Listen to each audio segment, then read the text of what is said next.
मैं गुजारिश करूंगा कि लोग ऊपर जाए। भाई तफत से लोग नीचे। भाई चुप हो जाओ यार। भाई चुप हो जाओ भाई।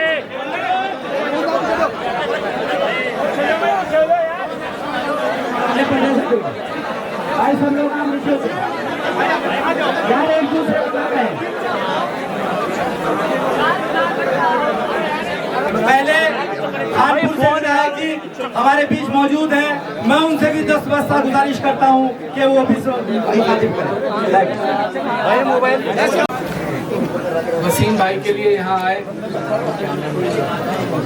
ये एक बड़ी घटना थी, एक दुखद घटना थी, एक ऐसी घटना थी जिसने पूरे हरिद्वार जनपद को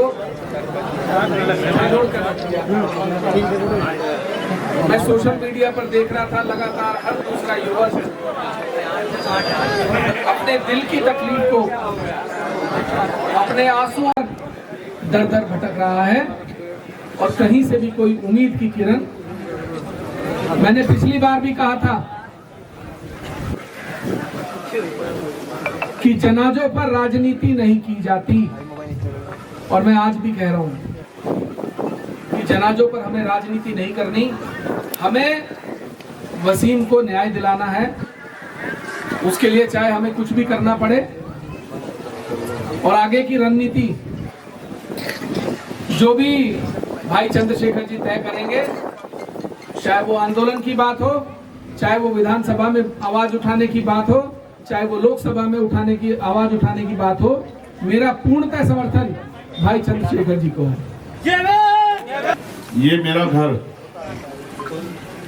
मेरा गांव यही 20 किलोमीटर भी नहीं है आपसे, डाडापट्टी। मेरे पिता, मेरे दादा, तमाम लोग सब यहीं रहे। ये मेरा घर। अगर यहाँ किसी भी तरह का जुल्म किसी भी जाति धर्म के व्यक्ति पे होता है और हम लोग उसके साथ नहीं खड़े होते, तो ये हमारे लिए बुरा है। मैं बाहर था, मुझे महक सिंह जी ने, अमरीश कपिल जी ने, विधायक जी ने, सब लोगों ने इस घटना की तकलीफ से वाकिफ करा। और मैंने इनसे कहा था कि 11 तारीख की एक रैली है जो देश की बहुत बड़ी रैली थी, यहाँ से भी बहुत लोग शामिल होने के लिए गए थे, लाखों की संख्या में लोग थे। वो रैली खत्म होते ही मैं अगले दिन ही वहां आ जाऊंगा। मैंने पूरी बात को सुना, उस माँ को सुना, वहां बैठे उन भाइयों को सुना, वो जो बहनें उनकी आंख से बहते आंसुओं को देखा, और मेरी बराबर में वसीम के वालिद साहब, उनके पिता खड़े, जिनकी आंखों के आंसू सूख नहीं रहे और वो कुछ नहीं मांग रहे किसी से, ना मुझसे ना आपसे। यहाँ उपस्थित हजार लोगों से कुछ नहीं मांग रहे। वो ये चाहते हैं, उन्होंने तो अपनी औलाद को खो दिया, लेकिन भविष्य में किसी के साथ ऐसा ना हो। लेकिन ये तभी संभव है जब इस घटना में निष्पक्ष कार्रवाई हो।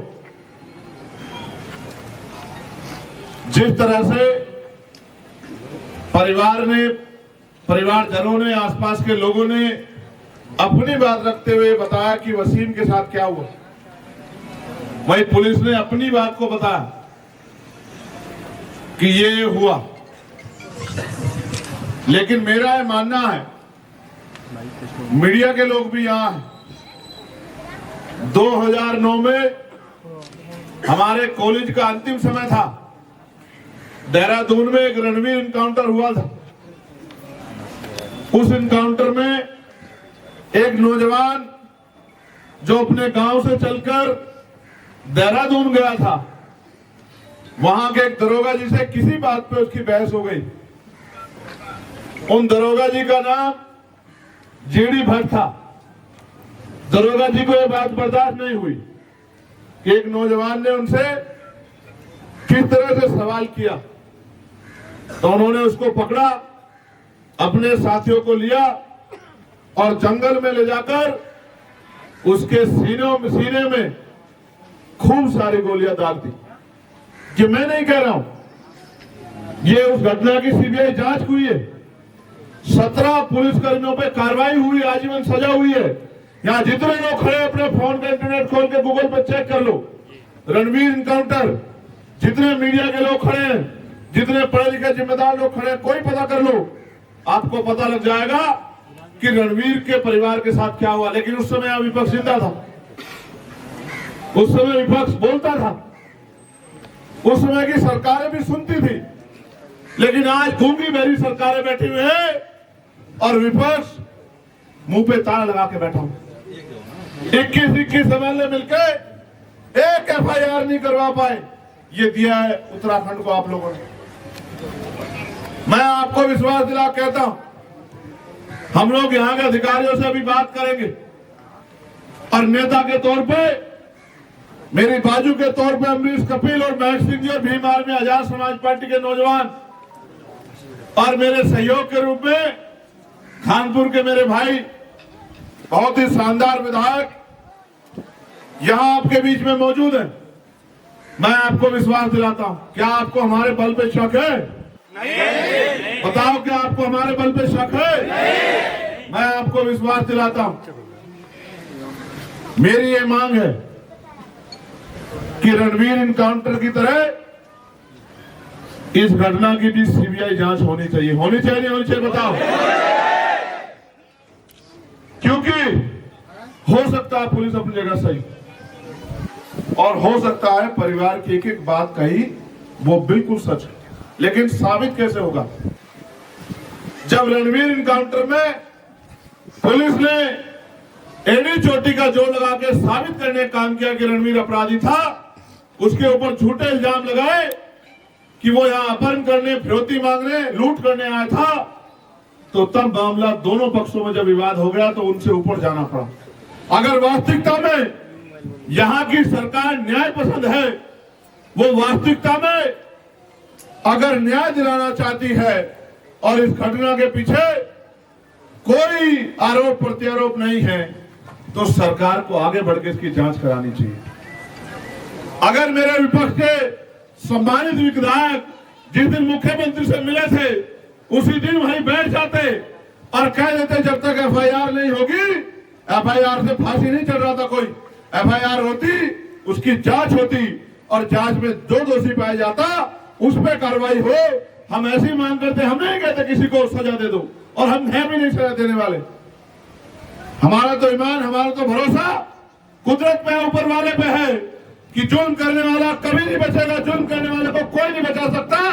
जो सत्ता में बैठे लोग हैं, जिनको लगता है कि वो मालिक है, जिस पुलिस को, जिनकी पीठ थपथपाई जा रही है, ये कहा जा रहा है कि वो पुलिस बहुत अच्छी पुलिस है, सब जानते हैं पुलिस किसकी होती है, पुलिस सरकार की होती है।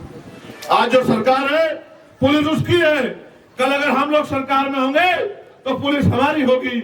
मगर हम न्याय पसंद लोग हैं, हम किसी के बच्चे को मारने की जाए जो है पुलिस को ना आज देते ना तब देंगे, क्योंकि हम ये चाहते हैं हर आदमी की जिंदगी महत्वपूर्ण है, हर आदमी की जिंदगी जो है उसकी रखवाली होनी चाहिए। लेकिन यहाँ की सरकार एजेंडों पे काम करती है। वसीम एक इतना सुंदर नौजवान, मुझे ये भी बताया गया कि कुछ पुलिस वालों से उसका विवाद हुआ, जो जिम की दुकान, जिम चलाता था अपनी, जो एसी ठीक करने का काम करता था, अपने पिता की आंखों का तारा था। नहीं डरते गोलियों से, मौत एक दिन आएगी, जेलें भी देखेंगे तुम्हारी, लेकिन तुम्हें कह रहा हूं खड़े हो जाओ। तुम्हारी चुप्पी एक दिन इस अन्याय को इतना मजबूत कर देगी कि तुम्हें साल से डर लगने लग जाएगा। मेरी बात को याद रखना, यह मुल्क हमारा है। अभी वक्त पे आप लोगों ने देखा क्या हालात बने हुए। मैं आपको विश्वास दिलाता हूं, आप अपनी लड़ाई लड़ेंगे, लेकिन सरकार की मंशा में मुझे शक है, क्योंकि सरकार ने हमेशा मजलूमों को, कमजोरों को उनके कानून बना के उनको डराने का, उनको कमजोर करने का काम किया है। मैं आपको विश्वास दिला कहता हूं कि वक्त पे भी अगर सरकार इस नियत से काम करेगी कि मुसलमानों की जमीनों को लूट ले, उनके अधिकारों को लूट ले, उनकी संपत्तियों को लूट ले, तो मैं विश्वास दिला कहता हूं पार्लियामेंट में भी आप पता करा लेना, एडी चोटी का जोड़ लगा के हमने विरोध किया था जिस दिन वक्त पे ये बिल लेके आई थी सरकार। और हम विरोध ऐसे नहीं करते, अब पढ़े लिखे लोग हैं, हवा में नहीं करते विरोध, हमें जवाब देना है जनता के बीच जाके। मैं आपको विश्वास दिलाता हूं जब वक्त का मामला हो, और फिर कह रहा हूं हम इंसान हैं, ना जाति ना धर्म। अगर किसी के साथ भी अन्याय होगा तो हम लोग चुप नहीं रहेंगे, बिल्कुल नहीं चुप रहेंगे। मैं यहाँ उपस्थित साथियों से कहता हूं, बराबर के प्रदेश के लोगों से कहता हूं, यूपी वालों से, उत्तराखंड के लोगों से कहता हूं, और मैं अपील करूंगा कि 4 तारीख का जो आंदोलन होगा वो इतना ऐतिहासिक होगा कि आंदोलन तो हरिद्वार में होगा, लेकिन देहरादून में बैठे मुख्यमंत्री जी, हमारे अधिकारी वो भी चैन से नहीं सोएंगे, इस बात का भी मैं आपको विश्वास। लेकिन याद रखना, मैं सच बता रहा हूं, पूरे जिले को सस्पेंड कर देता हूं। ताकत मिलेगी भाई को या नहीं मिलेगी? मिलेगी। बात है, के बताओ कितने लोग साथ में हैं? मुझे आपका सहयोग आशीर्वाद चाहिए। ताकत तो उसने जिसने पैदा किया, ऊपर वाले ने बहुत देर की। जब तक जिएंगे इज्जत के साथ जिएंगे, संघर्ष करेंगे। लेकिन मैं आपसे कह रहा हूं, सच में अगर आज ताकत में होती क्या तो मैं उस कुर्सी को लात मार देता, या फिर आज इस पूरे जिले को बता देता कि किसी गरीब के बच्चे को किस तरह जो है मारा जाता। जिंदगी में पूरे भारत के इतिहास में याद रखा जाता कि दोबारा किसी के गरीब के साथ ऐसा मत करें। लेकिन मैं आज भी आपसे कहना चाहता हूं, मैंने विधायक जी से भी कहा, वो तो खुद से संघर्ष के लिए तैयार है कि जिस समय विधानसभा का सत्र चलेगा वो जोर शोर से इस मामले को उठाए। और मैं वचन देकर कहता हूं आपको कि पार्लियामेंट में सरकार ये ना समझे कि वही मालिक है, पुलिस ये ना समझे कि वही सब कुछ है, एडमिनिस्ट्रेशन ये ना समझे कि अगर वो ताकत में है, कुर्सी बैठे हैं, तो उनका कोई कुछ बिगाड़ नहीं सकता। इस देश में न्यायपालिका है, इस देश में हम जैसे लोग हैं, हम जैसे लड़ाका लड़ने वाले संघर्षशील लोग हैं। मैं वचन दे कहता हूं कि पार्लियामेंट में इस मामले को जोर शोर से उठाऊंगा, और जहां तक जाना पड़ेगा वसीम भाई को न्याय दिलाने के लिए हर और मैं ये भी कहना चाहता हूं, जो अधिकारी कमरे का कुंडा बंद करके बैठे, फोन बंद करके बैठे, उनको भी कहना चाहता है, LIU इंटेलिजेंस के लोग होंगे, हमारे पुलिस के सहयोगी साथी जो यहाँ सुरक्षा देख रहे हैं वो भी हैं, कि मैं अध्यक्ष जी से कहूंगा कि हरियाणा चुनाव की वोट 4 तारीख को 3 तारीख को पड़ रही है। आप 4 तारीख का आंदोलन रख लो, मुझे कोई काम नहीं है। मैं वहां भी ताकत इसलिए बनाना चाहता हूं क्योंकि वहां भी हमारे लोगों पे जुल्म हो रहा है। 3 तारीख को वोट पड़ेंगे। अध्यक्ष जी आप 4 तारीख का कार्यक्रम रख लो, और हम देश भर के लोग यहाँ जुटेंगे। जिला मुख्यालय पर आंदोलन होगा, अनिश्चितकालीन आंदोलन होगा, ऐसा आंदोलन होगा कि आंदोलन तो हरिद्वार में होगा और पता पूरी दुनिया के लोगों को लगेगा। मेरी बात को आप याद रखना, हरिद्वार हमारी शक्ति को जानता नहीं जानता है। हम संविधान को मानने वाले लोग हैं, हम नहीं कहते किसी निर्दोष पे कार्रवाई करो। मेरी पुलिस से मांग है कि सबसे पहले, कई ऐसी घटनाएं हैं उत्तर प्रदेश में, कई ऐसी घटनाएं हुई हैं, उत्तराखंड में भी कई ऐसी घटनाएं हुई हैं, मध्य प्रदेश राजस्थान में भी जहाँ पुलिस के लोगों द्वारा अपराध हुआ है। चलो अच्छा दिन तय कर, अभी तारीख दोबारा सुन लो। 5 को इन्होंने पिछली बार रुड़की में किया था, और इस बार 5 को होगा हरिद्वार। और जितने लोग यहाँ खड़े हैं ऐसे मुट्ठी बंद करो, ऐसे वादा करो मुझसे कि एक आदमी 10 लोग लेके आएगा।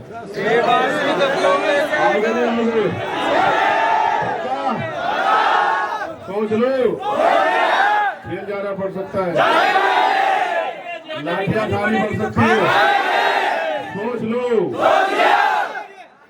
इस हौसले के आगे तो पहाड़ झुक जाएगा मेरे बहादुर साथियों। अभी हौसले वो कहते हैं ना कि संघर्षों के साय में घनघोर जवानी पलती है, और इतिहास उधर झुक जाता है जिसे और जवानी चलती है। ये जवानी और बड़ों का अनुभव 5 तारीख को इनकलाब लिखा, नोट कर लो डायरियों में। क्या तारीख? दिन है शनिवार और संडे की छुट्टी मिलेगी भाई। रोटी का भी व्यवस्था करके चलना। आंदोलन एक दिन का नहीं होगा, आंदोलन तब तक होगा जब तक हमारी मांगे पूरी नहीं होगी। फिर कह रहा हूं, दोबारा सुनो, अनिश्चितकालीन मैं नहीं जाऊंगा छोड़ के, नहीं जाऊंगा। मेरी लाश तो वहां से जाएगी, मैं वहां से जेल तो जाऊंगा, लेकिन आंदोलन छोड़ के नहीं जाऊंगा। आप लोगों को वचन देख कह रहा हूं। लेकिन आप भी तय करके आना कि आप चैन से नहीं बैठोगे, आप भी रोटी की व्यवस्था करके आना। ऐसा ना हो कि भूखे रखे हम सब लोग, ऐसा तो नहीं करोगे। तो बाकी झूठी एफआईआर भी हुई हैं। मांग सिर्फ यही नहीं है, मांग ये भी है कि वो झूठी एफआईआर भी खत्म की जाए। होनी चाहिए नहीं होनी चाहिए?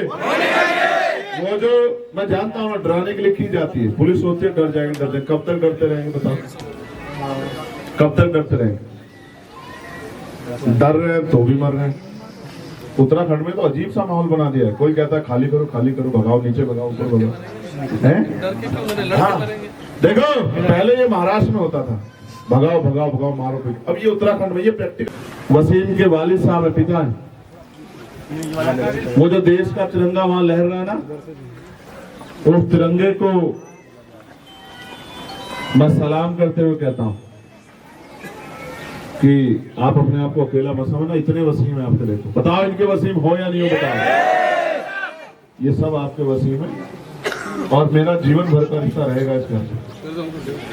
जब जब इस घर को मेरी जरूरत पड़ेगी बिना बुलाया, अपने आप को अकेला मत समझना, ठीक है?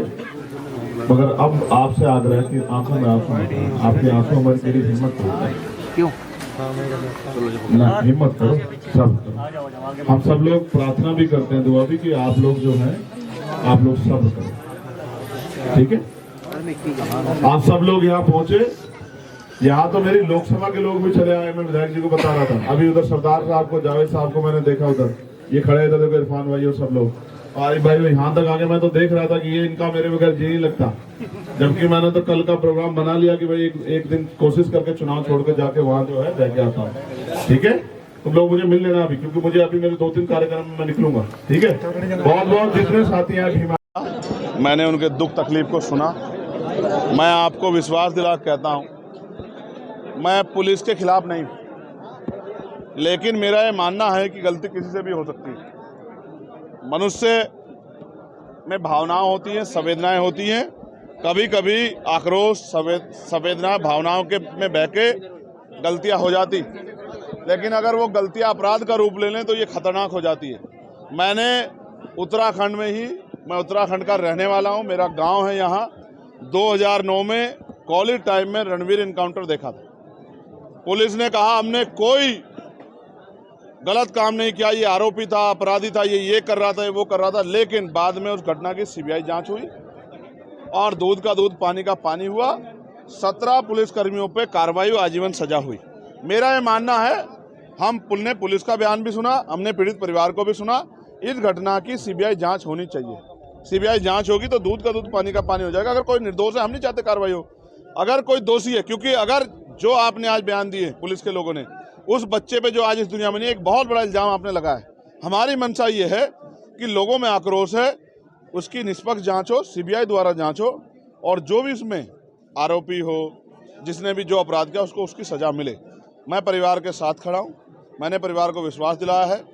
हमने 5 तारीख को अगर हमारी मांगे नहीं सुनी गई, इसमें एफआईआर अब तक दर्ज नहीं हुई है, कैसे माना जाए कि पुलिस अपने लोगों को नहीं बचाएगी? झूठे इनकाउंटर हो रहे हैं, बुलडोजर चल रहे हैं, भाजपा की सरकार में गरीबों का दमन हो रहा है। तो हमने ये मांग की है कि हमारी मांग को सुना जाए, वरना 5 तारीख को, 5 अक्टूबर को एक बहुत बड़ा आंदोलन, अनिश्चितकालीन आंदोलन हम लोग जिला मुख्यालय हरिद्वार पे करेंगे और देश भर के अपने लोगों को वहाँ बुलाएंगे कि भाई लोग हमारी आके मदद करें और हमें इस लड़ाई को लड़ने में हमारे साथ खड़े हैं, और जिससे इस परिवार को न्याय मिल सके। क्यों नहीं लिख रही है पुलिस? भाई विपक्ष के साथी है, 21 MLA हैं उनके, एक एफआईआर नहीं दर्ज करा पा रहे। इसका मतलब माना जाए कि बहुत कमजोर विपक्ष है। मैं तो उम्मीद करता था कि 21 के 21 MLA को जाके मुख्यमंत्री के बाहर, दफ्तर के बाहर धरना देना चाहिए था, क्योंकि पुलिस के बारे में मैंने आपको बता दिया, वो तो राजधानी थी। देहरादून में जो हुआ पुलिस ने किया, कोर्ट ने सजा की, CBI ने जांच की, आम आदमी ने नहीं की। और वो राजधानी, जब राजधानी में हो सकता तो यहाँ क्यों नहीं हो सकता? इसलिए मैं चाहता हूँ इस घटना की CBI जांच हो और सबसे पहले इसमें FIR दर्ज करके जांच कराया जाए निष्पक्ष, जिससे कि दूध का दूध पानी का पानी और आरोपी पे कार्रवाई हो। और क्योंकि एक बड़ा दाग, मैंने आपसे कहा, एक बड़ा सवाल है, जिस पिता ने अपना बेटा खोया है उस पिता को हमें जवाब देना है। इस देश की लोकतांत्रिक व्यवस्था को, लोगों की न्याय में जो विश्वास है उनको हमें जवाब देना है। और अगर लोगों का न्यायपालिका से, पुलिस से, एडमिनिस्ट्रेशन से विश्वास उठ गया तो फिर कैसे देश आगे बढ़ेगा, इस बारे में भी हमें सोचना है। ये हम सबकी जिम्मेदारी।